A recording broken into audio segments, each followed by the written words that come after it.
قرآن مجید میں اللہ کا ارشاد ہے وَذَكِّرْ فَإِنَّ الذِّكْرَىٰ تَنفَعُ الْمُؤْمِنِينَ، کہ نبی صلی اللہ علیہ وسلم کو فرمایا کہ آپ نصیحت کیا کریں، اس لیے کہ نصیحت مومن کو بہرحال فائدہ پہنچاتی ہے۔ میں ایک واقعہ جلدی سے بہت ہی شارٹ سناتا ہوں تاکہ یہ جو بات کہہ رہا ہوں یہ سمجھ میں آ جائے۔ کئی دفعہ وہ سنا چکا ہوں، اس لیے بہت ہی مختصر۔ ہمارے حضرت کے پاس ایک نوجوان بیعت ہونے کے لیے آیا،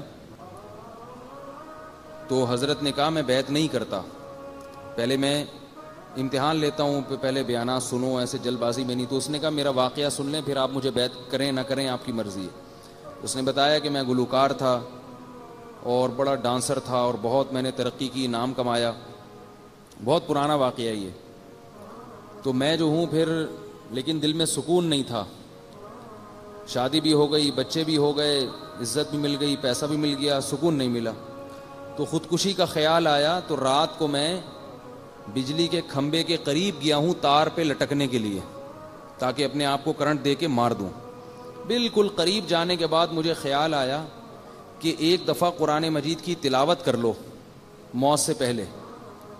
دیکھیں کتنی بیوقوفی کی بات ہے نا، کہ کر رہے ہو حرام اور یہ سمجھ رہے ہو کہ میں نیک کام کر کے حرام موت مروں گا تو بخشش ہو جائے گی، یہ تو بیوقوفی تھی۔ تو لیکن دل میں خیال آیا کہ مرنے سے پہلے کوئی اچھا کام کر لو۔ کہہ رہے میں نے قرآن مجید کھولا تو پہلی آیت جس پہ نظر پڑی الا بذکر اللہ تطمئن القلوب، اس آیت میں یہ تھا کہ خبردار، دلوں کو سکون اللہ کو یاد رکھنے سے ہوتا ہے۔ تو اب دیکھو وہ تو عربی میں پڑھ رہا تھا نا، لیکن اس نے کہیں یہ آیت سنی ہوئی تھی، کہیں نہ کہیں یہ آیت اس نے سنی ہوئی تھی کہ اس کا یہ مطلب ہے، کسی عالم کے بیان میں یا کسی کی کتاب میں پڑھی، کسی کتاب میں پڑھی ہوئی تھی۔ تو فوراً اس کو اس کا مطلب سمجھ میں آ گیا کہ اللہ کہہ رہے ہیں خبردار، اللہ کا مطلب خبردار، ہوشیار۔ دل کو اطمینان اور سکون کس میں ہے؟ اللہ کی یاد میں، شریعت کے مطابق زندگی گزارنے میں۔ کہہ رہے ہیں بس میں سمجھ گیا کہ اللہ نے مجھے تنبیہ کی۔ اب دیکھو وہ ایک بات جو کبھی بچپن میں اس نے سنی تھی، اس کے دماغ کے کسی گوشے میں بیٹھ گئی اور اسے خودکشی کے وقت یاد آئی ہے وہ آیت، بلکہ یاد بھی قرآن دیکھنے سے آئی ہے۔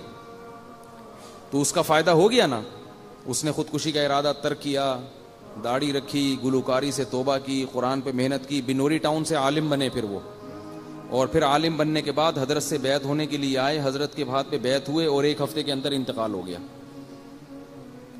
تو اس لیے نصیحت کی کوئی بھی بات ہو اس کو غیر ضروری نہ سمجھا کریں۔